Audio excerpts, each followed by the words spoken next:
ഇന്ന് നമ്മൾ ചിന്തിക്കാനായിട്ട് പോകുന്നത് be the sons and daughters of God. Be the sons and daughters of almighty God. ദൈവത്തിൻ്റെ മകനും മകളും പുത്രന്മാരും പുത്രിമാരും ആയി മാറുക. അപ്പോൾ അപ്പോസ്തല പ്രവൃത്തികൾ നമ്മൾ നോക്കുമ്പോൾ അവിടെ 8-ാം അധ്യായം 9 മുതൽ 24 വരെ നമ്മൾ നോക്കുമ്പോൾ അവിടെ ഒരു വ്യക്തി നമ്മൾ കാണുകയാണ്. പേര് ഷീമോൻ, സൈമൺ ഷീമോൻ. ഇദ്ദേഹം ശമരിയ പ്രദേശത്താണ് ജീവിച്ചിരുന്നത്. അയാൾ ആഭിചാര ക്രിയകളൊക്കെ ചെയ്ത് ഒരു മഹാൻ എന്ന് ആ സമൂഹത്തെ ധരിപ്പിച്ചു പോന്നു. എല്ലാവർക്കും അയാളെ ഭയങ്കര പേടിയായിരുന്നു. മഹദി എന്ന ദൈവശക്തിയാണ് ഈ ഷീമോൻ എന്ന് ജനം വിശ്വസിച്ച് അയാളെ പ്രകീർത്തിച്ച് അയാളെ ഭയപ്പെട്ട് ഭ്രമിച്ചു പോന്നിരുന്നു. അങ്ങനെയിരിക്കെ ഫിലിപ്പോസ് ആ ദേശത്തേക്ക് വരികയും ദൈവവചനം സംസാരിക്കുകയും ചെയ്യുന്നു. ഈ വചനം കേൾക്കുന്ന ശമരിയയിലെ ജനം യേശുവിന്റെ നാമത്തിൽ വിശ്വസിക്കുകയും സ്നാനം ഏൽക്കുകയും ചെയ്യുന്നു. രസകരവും അത്ഭുതവും എന്നത് ആഭിചാരം ചെയ്തുകൊണ്ട് നടന്നിരുന്ന ഷീമോൻ താനും വിശ്വസിച്ച് സ്നാനം ഏറ്റു എന്നതാണ്. എന്നാൽ ഒരു നാൾ ഈ ദൈവപ്രവൃത്തി എല്ലാം അറിഞ്ഞ പത്രോസും യോഹന്നാനും ആ ദേശത്തേക്ക് വരികയാണ്. അവർ ജനത്തിന്റെ മേൽ കൈവച്ചപ്പോൾ ജനത്തിൽ പരിശുദ്ധാത്മാവ് വരുന്നത് ഈ ഷീമോൻ കാണുന്നു. അപ്പോൾ ഷീമോനും ഒരു ആഗ്രഹം, ഞാൻ ജനത്തിന്റെ മേൽ കൈവയ്ക്കുമ്പോൾ, ഞാൻ ജനത്തിനു വേണ്ടി പ്രാർത്ഥിക്കുമ്പോൾ അവർ പരിശുദ്ധാത്മാവിൽ നിറയണം എന്ന്. അപ്പോൾ ഷീമോൻ കുറച്ച് പണമൊക്കെ സംഘടിപ്പിച്ചുകൊണ്ട് നമ്മുടെ പത്രോസിന്റെ അടുക്കിലേക്ക് പോയിട്ട് ഈ ആവശ്യം ഉന്നയിക്കാൻ, ഞാൻ കൈവയ്ക്കുമ്പോൾ, ഞാൻ പ്രാർത്ഥിക്കുമ്പോൾ ഈ ജനം പരിശുദ്ധാത്മാവിൽ നിറയാനുള്ള വരം എനിക്ക് നൽകണമേ. നോക്കി, പത്രോസ് ഇപ്രകാരമാണ് ഷീമോനോട് പറയുന്നത്: ദൈവത്തിന്റെ ദാനം പണത്തിന് വാങ്ങിക്കൊള്ളാമെന്ന് നീ നിരൂപിച്ചുകൊണ്ട് നിന്റെ പണം നിന്നോട് കൂടെ നശിച്ചു പോകട്ടെ. നിന്റെ ഹൃദയം ദൈവസന്നിധിയിൽ നേരുള്ളതല്ലായക കൊണ്ട് ഈ കാര്യത്തിൽ നിനക്ക് പങ്കും ഓഹരിയുമില്ല. ഈ വഷളത്വം വിട്ട് മാനസാന്തരപ്പെട്ട് കർത്താവിനോട് പ്രാർത്ഥിക്കുക. പക്ഷെ നിന്റെ ഹൃദയത്തിലെ നിരൂപണം ക്ഷമിച്ച് കിട്ടുമായിരിക്കും. സ്നാനമേറ്റ വ്യക്തിയാണ്, പക്ഷെ അയാൾ മാനസാന്തരപ്പെട്ടിട്ടില്ലായിരുന്നു. അയാളുടെ ഉള്ളിൽ പാപം വസിച്ചിരുന്നു. ആ പാപം അവസരം കിട്ടിയപ്പോൾ ഒരു ദിവസം അത് പുറത്തേക്ക് ചാടുകയാണ്. അയാൾ മാനസാന്തരപ്പെട്ടിട്ടില്ലായിരുന്നു.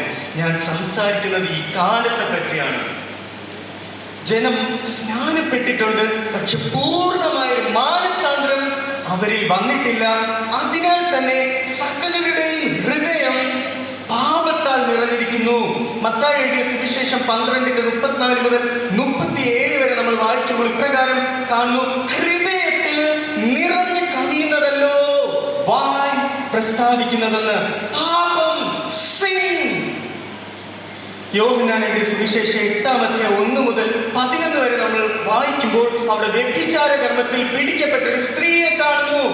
സകലരും, പരീശന്മാരും ശാസ്ത്രിമാരും അവളെ കല്ലെറിഞ്ഞ് കൊല്ലുവാനായിട്ട് നിൽക്കുമ്പോൾ യേശു അവരോട് ചോദിക്കുന്നു: നിങ്ങളിൽ പാപം ചെയ്തിട്ടില്ലാത്തവർ ആദ്യം അവളെ കല്ലെറിയട്ടെ എന്ന്.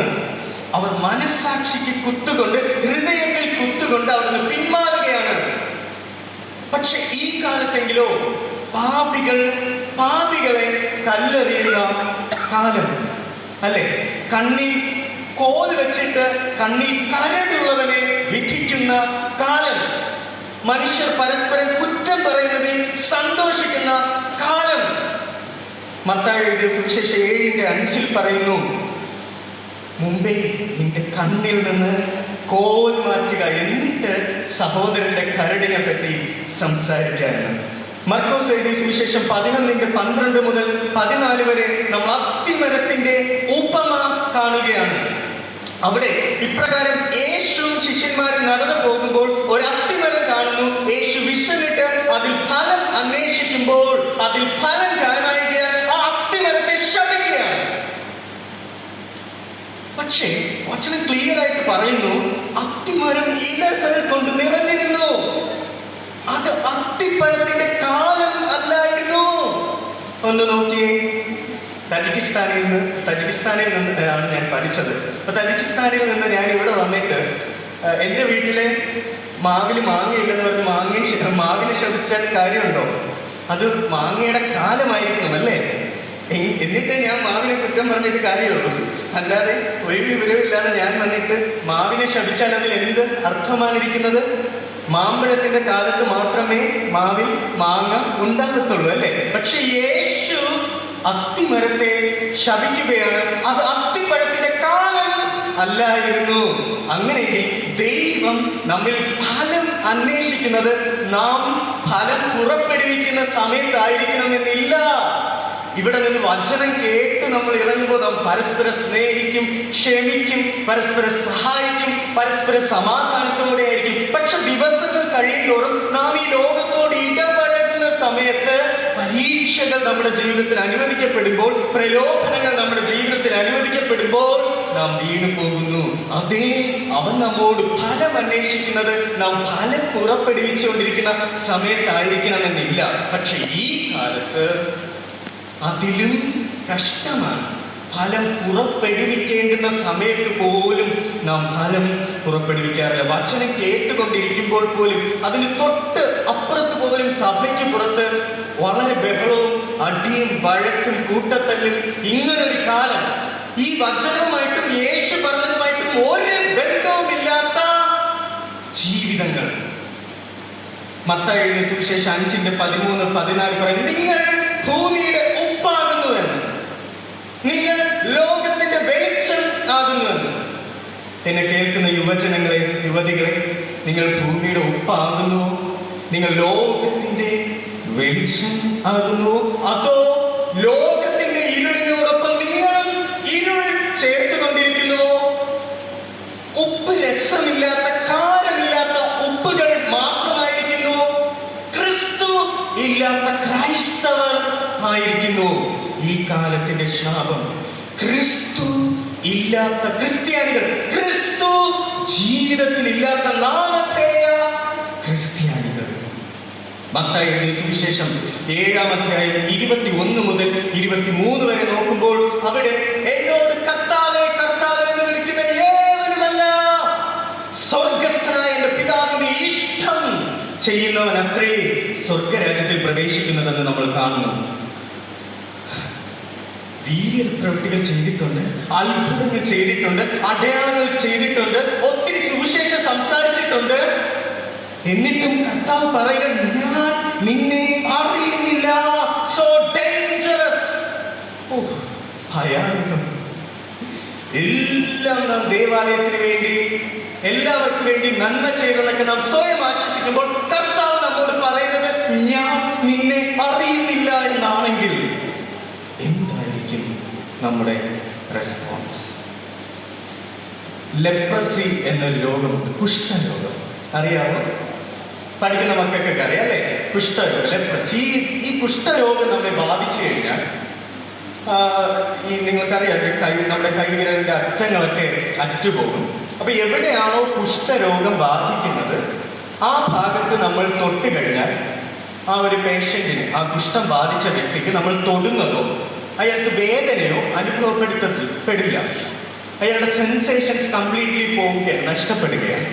ഇതുപോലെ ഈ ലോകത്ത് ഇന്നത്തെ ഒരു വ്യാധി എന്ന് പറയുന്നവർ നമ്മിൽ പാപം എന്ന കുഷ്ഠം ബാധിച്ചിരിക്കുന്നു. നാം പാപം ചെയ്യുന്നത് പോലും സെൻസ് ചെയ്യാൻ പോലും കഴിയാത്ത ജീവിതങ്ങൾ. അതിനാൽ തന്നെ എപ്രകാരം മറ്റുള്ളവർ നമ്മിൽ ക്രിസ്തുവിനെ കാണും, നാം ക്രിസ്തുവിന്റെ പത്രങ്ങൾ എന്ന് വചനത്തിൽ പറയുമ്പോൾ എപ്രകാരം നമ്മെ കാണുന്നവർ ലോകം ക്രിസ്തുവിനെ കാണും. നൈജീരിയ, സിറിയ, ഈജിപ്റ്റ് പോലുള്ള രാജ്യങ്ങളിൽ ഇപ്പോൾ ഒത്തിരി കൂട്ടക്കൊലകൾ നടക്കുന്നുണ്ട്. ഒരു മാധ്യമങ്ങളോ ആരും തന്നെ അത് ചർച്ച ചെയ്യുന്നില്ല. എന്നിരുന്നാലും ഈ കൂട്ടക്കൊല നടക്കുന്നത് എന്തിന്റെ പേരിലാണെന്ന് ചോദിച്ചാൽ അവർ യേശുവിനെ വിശ്വസിക്കുന്നത് കൊണ്ടാണ്, അവർ യേശുവിൽ ഉള്ള വിശ്വാസം തള്ളി പറയാത്തത് കൊണ്ടാണ്. ഒരു നാൾ ഇങ്ങനെയുള്ളൊരു പെർസെക്യൂഷൻ, ഇങ്ങനെയുള്ളൊരു കൂട്ടക്കൊല ക്രിസ്തുവിന്റെ പേരിൽ കൂട്ടക്കൊല ചെയ്യുന്ന, അല്ലെങ്കിൽ ക്രിസ്തുവിൽ ഉള്ള വിശ്വാസം തള്ളിപ്പറയും എന്ന് പറഞ്ഞ് നമ്മെയും കൊല്ലുവാനായിട്ട് ജനം വന്നാൽ എത്ര പേർക്ക് ക്രിസ്തുവിലുള്ള വിശ്വാസത്തിൽ ഉറച്ചു നിൽക്കുവാനായിട്ട് കഴിയും? ആദിമ സഭയുടെ ചില ഡോക്യുമെന്ററീസ് ഞാൻ കാണുവാനായിട്ടിടയായി. അതിൽ ഇപ്രകാരം കണ്ടു. അതായത് വളരെ പണ്ടത്തെ ആദ്യകാലത്തെ ചർച്ചസ്, ആദ്യകാലത്തെ സഭകൾ എന്ന് പറയുന്നത് അവർ പാറകൾക്കടിയിലോ ചില തുരങ്കങ്ങളിലോ ഒക്കെ ചെറിയ ചെറിയ ചെറിയ ചെറിയ മുറികളിലൊക്കെയാണ് അവർ ദൈവത്തെ ആരാധിച്ചു കൊണ്ടിരുന്നത്. എന്നാൽ അത് കഴിഞ്ഞിട്ട് കുറച്ചു കാലം കഴിഞ്ഞപ്പോൾ, കുറച്ച് സ്വാതന്ത്ര്യമൊക്കെ കിട്ടിയപ്പോൾ നാം അത് കുടിലാക്കി, നാം അത് ഭവനങ്ങളാക്കി, നാം അത് കെട്ടിടങ്ങളാക്കി, നാം അത് കൊട്ടാരങ്ങളാക്കി, കൊട്ടാര സദൃശ്യമുള്ള ദേവാലയങ്ങളാക്കി. പക്ഷേ എന്തോ ഒന്ന്, ആ ആദിമ സഭയിൽ ഉണ്ടായിരുന്ന ഒന്ന് നമ്മിൽ ഇല്ല. അതെന്താണ്? ഇത്രയും സൗകര്യങ്ങളൊക്കെ ലഭിച്ചപ്പോൾ ദൈവത്തോടുള്ള ഒരു ദാഹം, യുവാക്കളെ യുവതികളെ ക്രിസ്തുവിനോടുള്ള ഒരു പ്രണയം, ക്രിസ്തുവിന്റെ വരവിന് വേണ്ടിയുള്ള കാത്തിരിപ്പ്, ദൈവരാജ്യത്തെ പറ്റിയുള്ള സന്ദേശങ്ങൾ, പാപബോധം, പാപം, നീതി, ന്യായവിധി, ഇതേ പറ്റി ഒന്നുമുള്ള ചർച്ചകൾ, ഇതൊന്നും നമ്മിൽ ഇല്ലാതെ ആയി. 1 കൊരിന്ത്യർ 3:16-17 വായിക്കുമ്പോൾ അവിടെ ഇപ്രകാരം പറയുന്നു: നിങ്ങൾ ദൈവത്തിന്റെ ആലയം, മന്ദിരം എന്ന് വചനത്തിൽ പറയുന്നു. 1 കൊരിന്ത്യർ 3:16-17 നിങ്ങൾ ദൈവത്തിന്റെ മന്ദിരമെന്നും ദൈവത്തിന്റെ ആത്മാവ് നിങ്ങൾ വസിക്കുന്നുവെന്നും അറിയുന്നില്ലയോ? ദൈവത്തിന്റെ മന്ദിരം നശിപ്പിക്കുന്നവനെ ദൈവം നശിപ്പിക്കും. നാം ദൈവത്തിന്റെ മന്ദിരം, ആ മന്ദിരത്തെ നശിപ്പിക്കുന്നവനെ ദൈവം നശിപ്പിക്കും. നാം ദൈവത്തിന്റെ മന്ദിരം, ആ മന്ദിരത്തിൽ അശുദ്ധി നിറയ്ക്കുന്നവനെ ദൈവം നശിപ്പിക്കും എന്ന് വചനത്തിൽ കാണുന്നു. നിനയാത്ത നാഴികയിൽ കേൾപ്പിൻ, നിനയാത്ത നാഴികയിൽ കർത്താവ് വരുമ്പോൾ ആരായിട്ടായിരിക്കും നമ്മെ കാണുന്നത്? 1 കൊരിന്ത്യർ 6:9-10 കാണുന്ന പ്രകാരം ദുർനടപ്പുകാരായിട്ടായിരിക്കുമോ? വിഗ്രഹാരാധികളായിട്ടായിരിക്കോ? വ്യഭിചാരികളായിട്ടായിരിക്കോ? സ്വയഭോഗികളായിട്ടായിരിക്കോ? പുരുഷ കാമികളായിട്ടായിരിക്കോ? കള്ളന്മാർ ആയിട്ടായിരിക്കോ? അത്യാഗ്രഹികൾ ആയിട്ടായിരിക്കോ? മദ്യപന്മാർ ആയിട്ടായിരിക്കുമോ? വാവിഷ്ഠാനക്കാർ ആയിട്ടായിരിക്കുമോ? പിടിച്ചു പറിക്കാർ ആയിട്ടായിരിക്കുമോ? വാത്സല്യമില്ലാത്തവർ ആയിട്ടായിരിക്കുമോ? പള്ളി രാഷ്ട്രീയം കളിക്കുന്നവരായിട്ടായിരിക്കുമോ? കർത്താവ് വരുമ്പോൾ ആരായിട്ടായിരിക്കും നമ്മൾ കാണുന്നത്? Come back to the home of Christ. ക്രിസ്തുവിന്റെ ഭവനത്തിലേക്ക് മടങ്ങി വരിക. Be the temple of God. ദൈവത്തിന്റെ മന്ദിരങ്ങളായിട്ട് മാറുക. Be a home for Holy Spirit. പരിശുദ്ധാത്മാവിന്റെ ഭവനങ്ങളായിട്ട് മാറുക. അതെ, നമ്മുടെ ഈ ഒരു പ്രവൃത്തിയും ദൈവരാജ്യത്തിൽ പ്രവേശിക്കുവാൻ യോഗ്യമല്ല എന്ന് കാണുമ്പോൾ നിലവിളിക്കുക. ചില രാജാക്കന്മാർ ദൈവശബ്ദം കേൾക്കുമ്പോൾ അവർ രട്ടിലും വെണ്ണീരിലും ഇരുന്ന് നിലവിളിച്ചതുപോലെ, അവർ അവരുടെ വസ്ത്രങ്ങൾ കീറി നിലവിളിച്ചതുപോലെ, അവർ മണ്ണ് വാരി തലയിലെറിഞ്ഞ് നിലവിളിച്ചതുപോലെ നിലവിളിക്കുക, താഴ്മപ്പെടുക, മാനസാന്തരപ്പെടുക, പ്രാർത്ഥിക്കുക. Cleanse me, Father, with your holy blood. Holy blood of Jesus. യേശുവിന്റെ രക്തത്താൽ, പുണ്യാഹ രക്തത്താൽ എന്നെ കഴുകണമേ. രക്ഷ അത് നിന്നിലൂടെ മാത്രം, നീ തികച്ച പ്രവൃത്തികളിലൂടെ മാത്രം എന്ന് നിലവിളിച്ച് നമ്മുടെ വിശ്വാസം, അവനിലുള്ള വിശ്വാസം ഏറ്റുപറയുക. അപ്പോൾ ദൈവം നമ്മിൽ ചെയ്യുന്ന ഒരു പ്രവൃത്തിയാണ് ന്യൂ ബർത്ത്, പുതിയ ജനനം. യോഹന്നാൻ എഴുതിയ സുവിശേഷം 3:3 ഇപ്രകാരം കാണുന്നു: നിങ്ങൾ പുതുതായി ജനിക്കുന്നില്ല എങ്കിൽ ദൈവരാജ്യം കാണുകയില്ല എന്ന്, നിങ്ങൾ പ്രവേശിക്കുകയില്ല എന്നല്ല, ദൈവരാജ്യം കാണുകയില്ല എന്ന്. അപ്പോൾ എത്ര സീരിയസ് ആയിട്ടൊരു ടോക്കാണ് പുതിയ ജനനം എന്ന് പറയുന്നത്. യോഹന്നാൻ എഴുതിയ സുവിശേഷം 3:5 നമ്മൾ ഇപ്രകാരം കാണുന്നു: വെള്ളത്താലും ആത്മാവിനാലും ജനിച്ചില്ല എങ്കിൽ ദൈവരാജ്യത്തിൽ പ്രവേശിക്കത്തില്ല എന്ന്. പുതുതായ ജനനം അത് നമ്മൾ ഒരു തീരുമാനം എടുക്കുന്നത് കൊണ്ട് ഉണ്ടാകുന്നതല്ല, അത് ദൈവം നമ്മിൽ ചെയ്യുന്നതാണ്. പരിശുദ്ധാത്മാവ് നമ്മിൽ നാം തകർന്ന് കർത്താവിനോട് നിലവിളിക്കുമ്പോൾ അവൻ നമ്മുടെ ഉള്ളിൽ ചെയ്യുന്നതാണ് പുതിയ ജനനം. ഞാൻ ചില പോയിന്റ്സിലോട്ട് വരികയാണ്. എങ്ങനെയാണ് എൻ്റെ ജീവിതം കർത്താവ് മാറ്റിയതെന്ന്, എങ്ങനെയാണ് എൻ്റെ ജീവിതം കർത്താവ് രൂപാന്തരപ്പെടുത്തിയതെന്ന്. അതേ പുതിയ മനുഷ്യൻ നമ്മുടെ ഉള്ളത്തിൽ ഒരു പുതിയ മനുഷ്യൻ രൂപം കൊള്ളുന്നു. 2 കൊരിന്ത്യർക്കെഴുതിയ ലേഖനം 5:17 ഇപ്രകാരം കാണുന്നു: ഒരുവൻ ക്രിസ്തുവിലായാൽ പുതിയ സൃഷ്ടി ആകുന്നു എന്ന്. അതേ, ഒരു പുതിയ സൃഷ്ടി, ഒരു പുതിയ മനുഷ്യൻ നമ്മുടെ ഉള്ളിൽ രൂപം കൊള്ളുന്നു. അതത്രേ പുതിയ ജനനം. അപ്പോൾ ഞാൻ ആദ്യം പറഞ്ഞതുപോലെ be the sons and daughters of God എന്ന് പറഞ്ഞതുപോലെ ദൈവത്തിന്റെ മക്കളായി തീരുവാൻ നമുക്ക് കഴിയും. നാം അപ്പോൾ ഈ ലോകത്തിന്റെ മക്കളല്ല, ജഡത്താലുള്ള മക്കളാലല്ല, രക്തത്താലുള്ള മക്കളാലല്ല, ദൈവത്തിന്റെ ഇഷ്ടപ്രകാരം പിറന്ന മക്കളായിട്ട് മാറും. ഈ പുതിയ മനുഷ്യന്റെ പ്രത്യേകതകൾ എന്തൊക്കെയാണ്? പ്രത്യേകിച്ച് യുവജനങ്ങൾ, ഞാൻ ഇനി പറയുന്ന കാര്യങ്ങൾ നെഞ്ചിലേറ്റിക്കൊള്ളണം കേട്ടോ. പ്രത്യേകിച്ച് കുഞ്ഞുമക്കൾ എല്ലാവരും, ഈ ലോകത്തിലേക്ക് ഇറങ്ങിപ്പോകുന്ന എല്ലാവരും ഞാൻ ഇനി പറയുന്ന കാര്യങ്ങൾ നെഞ്ചിൽ സൂക്ഷിക്കണം. ഓക്കെ, എന്തൊക്കെ മാറ്റങ്ങളാണ് ഒരു പുതിയ ജനനം സംഭവിച്ച, ഒരു പുതുക്കപ്പെട്ട, രൂപാന്തരപ്പെട്ട ഒരു വ്യക്തി ഉണ്ടാകുന്നത്? ഒന്നാമതായിട്ട് യെഹെസ്കേൽ പ്രവചനം 36:25 നമ്മൾ ഇപ്രകാരം കാണുന്നു: ഞാൻ നിങ്ങളുടെ മേൽ നിർമ്മല ജലം തളിക്കും, നിങ്ങൾ നിർമ്മലരായി തീരും. ഞാൻ നിങ്ങളുടെ സകല മലിനതയും സകല വിഗ്രഹങ്ങളെ നീക്കി നിങ്ങളെ നിർമ്മലീകരിക്കും. ഒരു കഴുകൽ, കഴുകൽ, ദൈവത്തിന്റെ കഴുകൽ, നമ്മുടെ പാപങ്ങൾ യേശുവപ്പൻ കഴുകി കളയുന്ന ഒരു പ്രക്രിയ നമ്മിൽ ഉണ്ടാകും. രണ്ടാമതായിട്ട് ഹോളി സ്പിരിറ്റ്, നാം പുതുതായി ജനിക്കുമ്പോൾ പരിശുദ്ധാത്മാവ് നമ്മുടെ ഉള്ളത്തിലേക്ക് വരുന്നു. നമ്മുടെ ആത്മാവിനോട് ചേർന്ന് നമ്മുടെ ആത്മാവിൽ ജീവൻ ഉണ്ടാകുന്നു. പരിശുദ്ധാത്മാവ്, മക്കളെ കേൾപ്പിൻ, പരിശുദ്ധാത്മാവ്. യെഹെസ്കേൽ 36:26 ഇപ്രകാരം കാണുന്നു: പുതിയൊരു ആത്മാവിനെ ഞാൻ നിങ്ങളുടെ ഉള്ളിൽ ആക്കും. Holy spirit. എൻ്റെ ഒരു എക്സ്പീരിയൻസ് എന്ന് പറയുമ്പോൾ, ഞാൻ കജക്കിസ്ഥാനിലേക്ക് പോകുമ്പോൾ ആ ഫ്ലൈറ്റിൽ ഇരിക്കുന്ന ആദ്യത്തെ സമയം, നമ്മളിവിടെ നാട്ടുപുറത്തുകാരല്ല, ബസ്, ട്രെയിൻ അങ്ങനെയൊക്കെ കയറി നടന്നവർ. അങ്ങനെ എനിക്ക് പെട്ടെന്ന് ഫ്ലൈറ്റിൽ പോകുമ്പോൾ ഒരു ഭയം, വല്ലാത്തൊരു ഭയം എന്നിലുണ്ടാകുവാനായിട്ടിടയായി. ഞാൻ പെട്ടെന്ന് പ്രാർത്ഥിച്ചു, ഇപ്രകാരം: പരിശുദ്ധാത്മാവേ, പരിശുദ്ധാത്മാവേ, പരിശുദ്ധാത്മാവേ, പരിശുദ്ധാത്മാവേ, പരിശുദ്ധാത്മാവേ എന്ന് പറഞ്ഞ് പ്രാർത്ഥിക്കുവാനായിട്ട് തുടങ്ങി. പലപ്പോഴും ഈ ഭയം വന്നിട്ടുണ്ട്. എപ്പോഴൊക്കെ ഞാൻ പരിശുദ്ധാത്മാവേ, പരിശുദ്ധാത്മാവേ എന്ന് ഉരുവിട്ടുകൊണ്ടിരിക്കുകയോ അപ്പോഴെല്ലാം ആ ഭയം അപ്രത്യക്ഷമാകുന്നത് ഞാൻ കണ്ടിട്ടുണ്ട്. എൻ്റെ ജീവിതം പാപങ്ങളാൽ നിറഞ്ഞതായിരുന്നു. ഇവിടെ നമ്മുടെ നാട്ടിൽ നീറ്റ് 4 വർഷം ഞാൻ റിപ്പീറ്റ് ചെയ്തു. എനിക്ക് നാട്ടിൽ അഡ്മിഷൻ കിട്ടിയില്ല. പലപ്പോഴും അഡ്മിഷൻ കിട്ടുന്നതിൻ്റെ അടുത്തൊക്കെ വരുന്നുണ്ട്, പക്ഷേ അഡ്മിഷൻ എടുക്കാൻ പറ്റുന്നില്ല.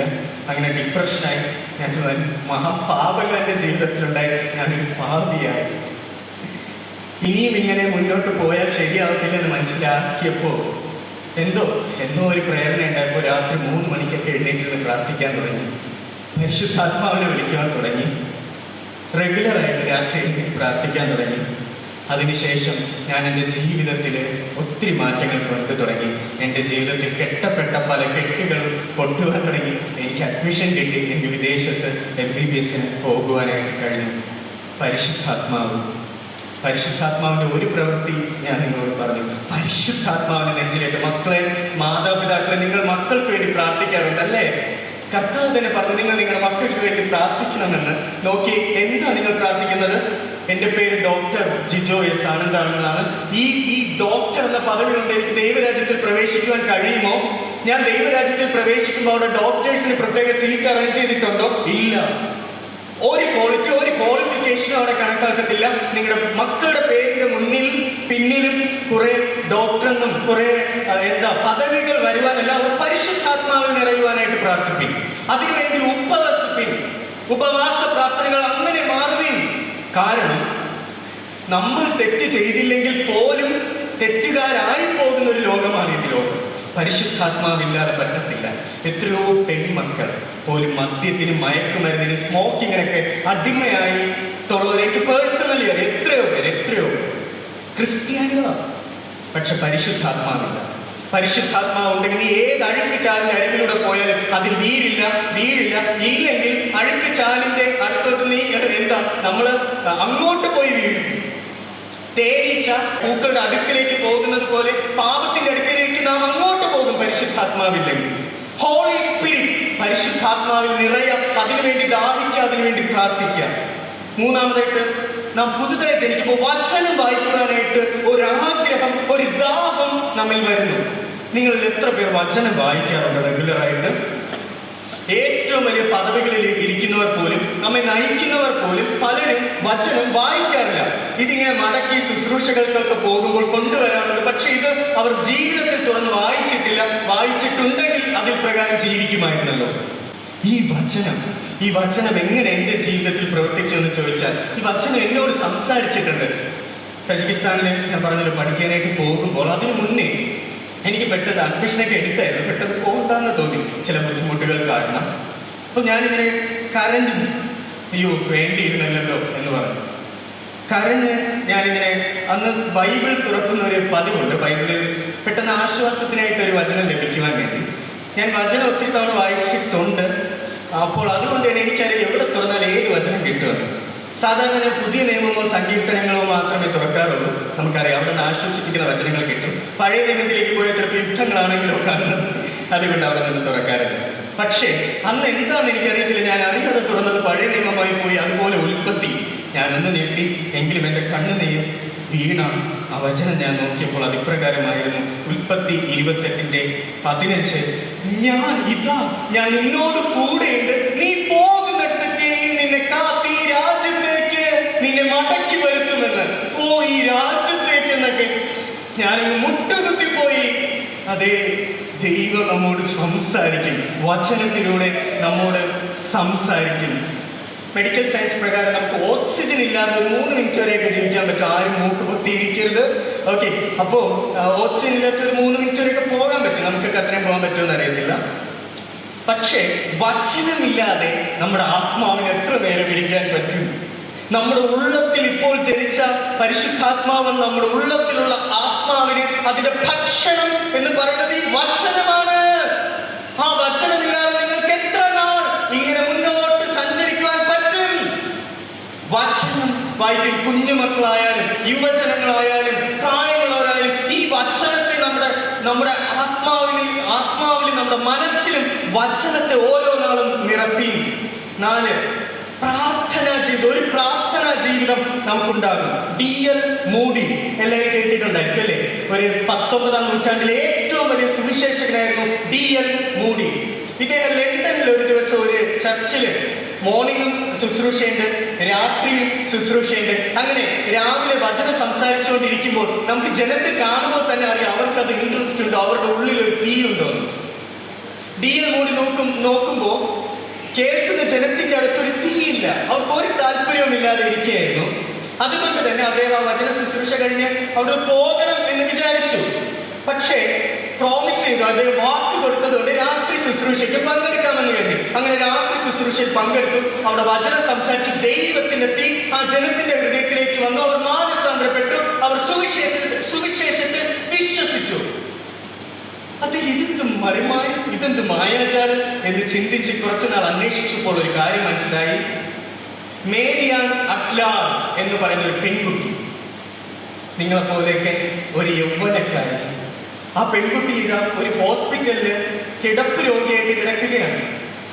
ആ പെൺകുട്ടി ഒത്തിരി നാളായിട്ട് D.L. മൂഡിയുടെ ശുശ്രൂഷയെ പറ്റി കേട്ടിട്ടുണ്ട്, അയാൾക്ക് വേണ്ടി പ്രാർത്ഥിക്കുന്നുണ്ടായിരുന്നു. അങ്ങനെ ഇരിക്കുകയാണ് ആ പെൺകുട്ടിയുടെ ചർച്ചിൽ തന്നെ D.L. മൂഡി വന്നത്. പക്ഷെ കിടപ്പ് രോഗിയായത് കൊണ്ട് ആ ഒരു ശുശ്രൂഷയ്ക്ക് പങ്കെടുക്കാൻ ആ മോക്ക് പറ്റുന്നില്ല. പക്ഷെ ആ മകൾ രാവിലെ മുതൽ അന്ന് ആ ശുശ്രൂഷ കഴിയുന്നത് വരെയും പ്രാർത്ഥിക്കുകയാണ് ഈ ശുശ്രൂഷയ്ക്ക് വേണ്ടി. പ്രാർത്ഥിച്ച് ആ പ്രാർത്ഥനയുടെ ഫലമായി നെഞ്ചത്ത് തീയില്ലായിരുന്ന ജനത്തിന്റെ ഉള്ളത്തിലേക്ക് ദൈവത്തിന്റെ തീ ഇറങ്ങുകയാണ്. നോക്കിയേ, ഞാൻ പറയുന്നത് വലിയ പ്രാർത്ഥനയെ പറ്റിയൊന്നുമല്ല. ഒരു പെൺകുട്ടി ഒരു കിടക്കയിൽ കൊണ്ട് പ്രാർത്ഥിച്ച പ്രാർത്ഥനയെ പറ്റിയാണ് പറയുന്നത്. മാതാപിതാക്കളെ, യൗവനക്കാരികളെ, സുവിശേഷം സംസാരിക്കാൻ പോയില്ല, പക്ഷെ ഒരു സുവിശേഷകന് വേണ്ടി പ്രാർത്ഥിച്ചു. ഒരു പ്രാർത്ഥന എപ്രകാരം ആത്മാക്കളെ നേടി എന്നതാണ്. എൻ്റെ ജീവിതത്തിൽ നിന്ന് പറയുമ്പോൾ, ഞാൻ എൻ്റെ ജീവിതം യേശുവിന് സമർപ്പിച്ച ആ നാൾ മുതൽ ഞാൻ എൻ്റെ അപ്പൻ്റെ സ്ഥാനത്താണ് ദൈവത്തെ വെച്ചിരിക്കുന്നത്. എൻ്റെ അപ്പനാണ് ദൈവം. ഞാൻ ഒന്നിനു വേണ്ടി റെഗുലറായിട്ട് വാശി പിടിച്ച് പ്രാർത്ഥിക്കാറില്ല. കാരണം എനിക്കറിയാം എൻ്റെ അപ്പൻ ഞാൻ പ്രാർത്ഥിച്ചിട്ടുള്ള, ഞാൻ ചോദിച്ചിട്ടുള്ള കാര്യം അത് നല്ലത്, അതിൽ ഞാൻ ചിലപ്പോൾ പ്രതീക്ഷിക്കുന്നത് പോലെ ആയിരിക്കില്ല, പക്ഷെ നല്ലത് എനിക്ക് അതിൻ്റെ സമയത്ത് തരും എന്ന് എനിക്കറിയാം. ഒരു ഉദാഹരണം പറഞ്ഞാൽ, ഒരു സെക്കൻഡ് ഇയർ ഒക്കെ ആയപ്പോൾ ഒരു ഫോണിന് വേണ്ടി ആഗ്രഹിച്ചു, നല്ലൊരു ഫോണിന് വേണ്ടി. അപ്പോൾ ഞാൻ ഒരു നാൾ ദൈവത്തോട് പ്രാർത്ഥിച്ചപ്പോൾ എനിക്കൊരു ഫോൺ വേണം. ഞാൻ പിന്നെ അതിനെപ്പറ്റി പ്രാർത്ഥിച്ചില്ല. എനിക്കറിയാം അതിൻ്റെ സമയത്ത് ദൈവം എനിക്ക് തരുമെന്ന്. ഫീസൊക്കെയാണ് അത്യാവശ്യം, അതുകൊണ്ട് ഞാൻ വേറെ ഒന്നും പ്രാർത്ഥിച്ചില്ല. ഞാൻ എൻ്റെ അപ്പനോട് കൂടെ സമയം ചെലവിന് ഒത്തിരി നേരം അപ്പനെ സ്തുതിക്കാറേ ഉള്ളൂ, അല്ലാതെ ഈ ആവശ്യങ്ങൾ ഉന്നയിച്ചിരിക്കാറ്. കാരണം എനിക്കറിയാം എൻ്റെ സമയത്ത് എൻ്റെ അപ്പം എനിക്ക് തരുമെന്ന്. അങ്ങനെ ഒരു ദിവസം ഒരു സുഹൃത്തിൻ്റെ വീട്ടിൽ പോയപ്പോൾ അവൻ പറഞ്ഞിട്ട്, നീ ഒരു ഡോക്ടറല്ലേ, നിനക്കൊരു നല്ല ഫോൺ വാങ്ങിച്ചു കൂടി എന്ന് എന്നോട് ചോദിച്ചു. അപ്പോൾ അന്ന് എനിക്ക് ചെറിയൊരു വിഷയമായിട്ട് ഞാൻ അന്ന് കൂടെ അപ്പനോട് പറഞ്ഞു, അപ്പോൾ എനിക്കൊരു ഫോൺ കിട്ടിയിരുന്നെങ്കിൽ കൊള്ളായിരുന്നു, എങ്കിലും നിന്റെ സമയത്തിൽ ഞാൻ വിശ്വസിക്കുന്നു. അന്ന് ഞാൻ കിടന്നുറങ്ങുമ്പോൾ എൻ്റെ വലിയമ്മ, വീടിനടുത്തുള്ളൊരു വലിയമ്മ, എൻ്റെ ആഗ്രഹം ഒരു 15,000 രൂപയുടെ ഫോൺ വാങ്ങണമെന്നായിരുന്നു. അന്നത്തെ ഒരു ആഗ്രഹം, അത് ക്ലിയർ ആയിരുന്നു മനസ്സിൽ, അതായിരുന്നു എൻ്റെ പദ്ധതി. അപ്പോൾ അന്നൊരു വലിയമ്മ വീട്ടിൽ വന്നു. ആ വലിയമ്മ ഒരു പൊതി കൊണ്ടുവച്ചിരുന്നു. ആ പൊതിയിൽ 15,000 രൂപയുണ്ട്. ഞാൻ അന്ന് തന്നെ ഒരു ഫോൺ എടുത്തു. ദൈവം നമുക്ക് ആവശ്യമുള്ള സമയത്ത് നമുക്ക് നൽകും. കാരണം ദൈവം നമ്മുടെ അപ്പനാണ്. ഞാൻ FMG ഇവിടുത്തെ ഏറ്റവും വലിയ ടഫസ്റ്റ് ആയിട്ടുള്ള ഒരു എക്സാമാണ്. ആ എക്സാം പാസ്സായാലും ഈ മൊമെൻ്റൊക്കെ തന്നെ തന്നു. അതിൻ്റെ സ്നേഹം കൂടി ഞാൻ അറിയിക്കട്ടെ. അപ്പോൾ ഈ എക്സാം വളരെ ടഫായിട്ടുള്ളൊരു എക്സാമാണ്. ഈ എക്സാം 12 മണിക്കൂർ ക്ലാസ്സൊക്കെയാണ്. ആ ക്ലാസ് കഴിഞ്ഞ് പിന്നെ അത് പഠിക്കണ്ടേ. അപ്പോൾ ഒരു 4-5 മണിക്കൂർ പിന്നെ എപ്പോഴാണ് ഉറങ്ങുന്നത് ഒരു ദിവസം, അല്ലേ? അപ്പോൾ ഇങ്ങനെയൊക്കെയുള്ള ഒരു ലൈഫ് സ്റ്റൈലിൽ പോകുമ്പോൾ ചിലപ്പോൾ മടുക്കാറുണ്ട്. മടുക്കുമ്പോൾ ദൈവവചനം എടുത്ത് വായിക്കാതെ ലംഘനമായിരുന്നു. ഞാനിങ്ങനെ പ്രാർത്ഥിച്ചു, ഗതികേട് കൊണ്ട്, കർത്താവ് എനിക്ക് എങ്ങനെയും ഈ എക്സാം പാസ്സാവണമെന്ന് അങ്ങനെ പ്രാർത്ഥിക്കുന്ന ഒരാളല്ലായിരുന്നു ഞാൻ. അങ്ങനെ ഇരിക്കെ കർത്താവ് എനിക്കൊരു മാർക്ക് എൻ്റെ മനസ്സിൽ കാണിച്ചത്, എനിക്ക് ഇന്ന മാർക്ക് കിട്ടുന്നതായിട്ട് ഞാനത് എഴുതി വെച്ച് മാർക്കൊക്കെ കണ്ടതുകൊണ്ട് അത്ഭുതമല്ലേ, മാർക്കൊക്കെ കാണണം. ഓക്കെ, അങ്ങനെ കുറച്ച് ദിവസം കഴിഞ്ഞ് പോയപ്പോൾ ഞാൻ ദൈവത്തോട്, അത് കുറച്ച് കുറഞ്ഞ മാർക്കായിരുന്നു. അപ്പം ഞാൻ ഇങ്ങനെ ദൈവത്തോട് എന്ത് ദൈവം ഇച്ചിരി കുറവാണല്ലോ, പാസ്സാണ് എങ്കിലും കുറവാണല്ലോ, ഞാൻ നല്ല പഠിത്തമാണല്ലോ പഠിക്കുന്നതെന്ന് ചിന്തിച്ചു. അപ്പോൾ പിറ്റേന്ന് പോലെ എനിക്ക് എന്തോ പഠിക്കാനായിട്ട് ഭയങ്കര സ്ട്രഗിൾസ് അനുഭവിക്കാൻ തുടങ്ങി. അവസാനം ഇപ്പോൾ ഒന്നും പഠിക്കാൻ പറ്റാത്തൊരവസ്ഥയിലോട്ട് ഒക്കെ വരെ എത്തി. തൊട്ട് തലേന്ന് എന്ത് ചെയ്യണം, എന്തെങ്കിലും ഞാൻ ചെയ്തു പോകുമോ എന്ന് വരെയുള്ള മാനസികാവസ്ഥയിലെത്തി. ഞാൻ അന്ന് മുഴുവൻ എക്സാമിൻ്റെ തലേന്ന് മുഴുവൻ ഇരുന്ന് പ്രാർത്ഥിച്ചു, കർത്താവ് എനിക്ക് എക്സാം പാസ്സാകണ്ട, പകരം ഈ സമയം എങ്ങനെയെങ്കിലും അതിജീവിക്കാൻ എനിക്കൊന്ന് കൃപ തായിരുന്നു. ഈ എക്സാം എനിക്ക് പാസ്സാവണ്ടെന്ന് ഞാൻ പ്രാർത്ഥിച്ചു. പിറ്റേന്ന് ആ എക്സാം കഴിഞ്ഞു, റിസൾട്ട് വന്നപ്പോൾ ഞാൻ പാസ്. എനിക്ക് അത്ഭുതം, ഞാൻ പാസ്സായതിലല്ല, പക്ഷെ ഞാൻ കണ്ട മാർക്ക് എനിക്ക് കിട്ടിയതിലാണ്. ഞാൻ അമാനുഷിക ശക്തിയുള്ള മനുഷ്യനല്ല, പക്ഷെ കർത്താവിനെ കാണിച്ച മാർക്ക് എനിക്ക് നൽകി. അതിനർത്ഥം കർത്താവ് കൂടെ ഉണ്ടായിരുന്നു, എൻ്റെ അപ്പൻ എൻ്റെ കൂടെ ഉണ്ട്. ആ കോൺഫിഡൻസ്, അതാണ് യുവാക്കളെ യുവതികളെ നമുക്ക് എൻ്റെ അപ്പൻ, എൻ്റെ യേശു അപ്പച്ചൻ എന്നോട് കൂടെ ഉണ്ട് എന്നത്. അഞ്ചാമതായിട്ട്, പുതുതായി ജനിക്കുമ്പോൾ ഞാൻ മരിച്ചു, ക്രിസ്തു അത്ര എന്നിൽ ജീവിക്കുന്നു എന്നൊരു വിശ്വാസം നമ്മിൽ വരും. പുതുതായി ജനിച്ചുവെങ്കിലും നമ്മുടെ ശരീരം പുതുക്കപ്പെട്ടിട്ടില്ല.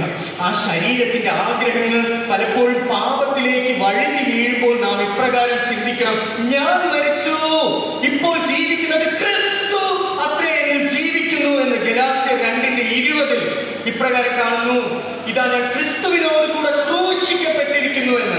ഒരു പാപത്തിന്റെ, ഒരു പ്രലോഭനത്തിന്റെ മുന്നിൽ നിൽക്കുമ്പോൾ ഇപ്രകാരം ചിന്തിക്കണം, അയ്യോ, എന്നിൽ ഇപ്പോൾ ജീവിക്കുന്ന ഞാനല്ല, ക്രിസ്തു അത്രേ എന്ന്. ക്രിസ്തു എങ്ങനെ റെസ്പോണ്ട് ചെയ്യും? ക്രിസ്തു വഴക്കുണ്ടാകുന്ന ഒരു സാഹചര്യത്തിൽ എങ്ങനെ റെസ്പോണ്ട് ചെയ്യും? ക്രിസ്തു എങ്ങനെ മറ്റൊരാളെ സ്നേഹിക്കും? എങ്ങനെ മറ്റൊരാളോട് ക്ഷമിക്കും? എന്നെയും ഒത്തിരി പേർ വഞ്ചിച്ചിട്ടുണ്ട്, ചതിച്ചിട്ടുണ്ട്, വേദനിപ്പിച്ചിട്ടുണ്ട്. പക്ഷെ ക്രിസ്തു എൻ്റെ ഉള്ളിൽ വന്നപ്പോൾ അവരെ പോലെ സ്നേഹിക്കാൻ എനിക്ക് കഴിയും. വചനത്തിൽ പറഞ്ഞ്, നിങ്ങൾ ഉപദ്രവിക്കുന്നവരെ സ്നേഹിപ്പിക്കുക, അവർക്ക് വേണ്ടി പ്രാർത്ഥിക്കണമെന്ന്. അപ്പോൾ പാപത്തോടുള്ള ഒരു പോരാട്ടം അത് നമ്മുടെ ഉള്ളത്തിൽ വരും. 2-3 പോയിന്റുകൾ. 6ാമത്തെ പോയിന്റ് യോഹന്നാൻ 3:8. പുതുക്കപ്പെട്ട പുതുതായി ജനിച്ച ഒരു വ്യക്തി അവൻ കാറ്റ് പോലെ.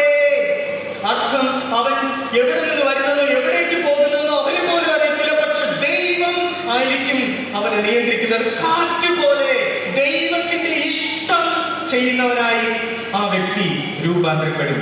7ാമതായിട്ട് പുതുക്കപ്പെട്ട ഒരു വ്യക്തി, പുതുതായി ജനിച്ച ഒരു വ്യക്തി, അവൻ കർത്താവിന്റെ വരവിനായിട്ട് കാത്തിരിക്കും. അവർ കർത്താവിന്റെ വരവിനായിട്ട് ഒരുക്കപ്പെടും. അല്ലയോ സഭയെ, നിങ്ങൾ ഒരുങ്ങിയോ കർത്താവിന്റെ വരവിനായിട്ട്? കർത്താവിന്റെ വരവ് അത് നാം നിനക്കാത്ത നാഴികയിൽ സംഭവിച്ചാൽ നമ്മൾ അങ്ങനെ ഭയപ്പെടുന്നവരാണ്. പക്ഷേ പുതുക്കപ്പെട്ട ഒരു വ്യക്തി എന്ന് പറഞ്ഞാൽ അവൻ കൊതിക്കും, കർത്താവ് എപ്പോൾ എനിക്ക് നിന്നെ കാണാൻ കഴിയും, എനിക്കെന്റെ യേശുവിനെ കണ്ടിടേണം, ഈഹത്തിലെ മായാ സുഖം വിട്ടിടേണം. അങ്ങനെ പാട്ട് പാടി അവൻ ദൈവത്തെ കാത്തിരിക്കും, അതിനായിട്ട് ഒരുക്കപ്പെടും. അവസാനമായിട്ട് റോമർ 8:1. ഇപ്പോൾ ക്രിസ്തു യേശുവിലുള്ളവർക്ക് ഒരു ന്യായവിധിയും ഇല്ല, അവന് നിത്യജീവനുണ്ട്. പുത്രനിൽ വിശ്വസിക്കുന്നവന് നിത്യജീവനുണ്ട്, ദൈവരാജ്യമുണ്ട്. അതേ സഹോദരങ്ങളെ, യുവജനങ്ങളെ, കുഞ്ഞുമക്കളെ, എല്ലാവരോടും ഉള്ളൊരു വലിയ അഭ്യർത്ഥനയുണ്ട്. പരിശുദ്ധാത്മാവിനെ കൂട്ടാളിയായിട്ട് കൊണ്ട് നടക്കുക. വചനം നെഞ്ചിലേറ്റോ, വചനം എപ്പോഴും വായിക്കുക. ആ വചനം നമ്മുടെ മനസ്സിലും ആത്മാവിലും നിറയ്ക്കുക. പാപത്തോട് പോരാടുക. എപ്രകാരം? ഒരു വിശ്വാസത്താൽ ഞാൻ മരിച്ചു, ക്രിസ്തു അത്രേ എന്നിൽ ജീവിക്കുന്നു എന്ന വിശ്വാസത്താൽ. ഈ 3 കാര്യങ്ങൾ, വചനം, പരിശുദ്ധാത്മാവ്, ഈ ഒരു വിശ്വാസം, ഇത് 3ഉം കൂടെ ചേരുമ്പോൾ നമുക്ക് മുന്നോട്ടുള്ള ജീവിതത്തിൽ മാറ്റങ്ങൾ നമ്മുടെ ജീവിതത്തിൽ കാണും. പാപത്തോട് പോരാടി നിൽക്കുവാൻ കഴിയും. നമുക്ക് ചില സമയങ്ങളിൽ വീണു പോയാൽ ഓടി അപ്പാന്ന് വിളിച്ച് പോകുവാനുള്ളൊരു ആത്മപ്രേരണ നമ്മിൽ ഉണ്ടാകും. സഹോദരങ്ങളെ, പുതുക്കപ്പെട്ട ഒരു വ്യക്തിയുടെ ജീവിതം എങ്ങനെയായിരിക്കണം എന്നാണ് ഞാൻ പറഞ്ഞത്. Be the sons and daughters of God. എല്ലാ പ്രായക്കാരും 3 കാര്യങ്ങൾ ഒന്നും കൂടെ ഞാൻ പറഞ്ഞു. പരിശുദ്ധാത്മാവ്, വചനം, അതുപോലെ ഞാൻ മരിച്ചു ക്രിസ്തു അത്രയും ജീവിക്കുന്നു എന്ന വിശ്വാസം, അതുപോലെ കർത്താവിന്റെ വരവിനായിട്ടുള്ള ഒരുക്കം, അതിനു വേണ്ടിയുള്ള കാത്തിരിപ്പ്, ഇതുള്ളവരായിട്ട് മാറുക. അപ്പോൾ നിങ്ങൾ ഭൂമിയുടെ ഉപ്പായിട്ട് മാറും. അപ്പോൾ നിങ്ങൾ ലോകത്തിന്റെ വെളിച്ചമായിട്ട് മാറും. ഈ വചനങ്ങളാണ് ദൈവം നമ്മെ ഏവരെയും സമൃദ്ധിയായിട്ട് അനുഗ്രഹിക്കട്ടെ.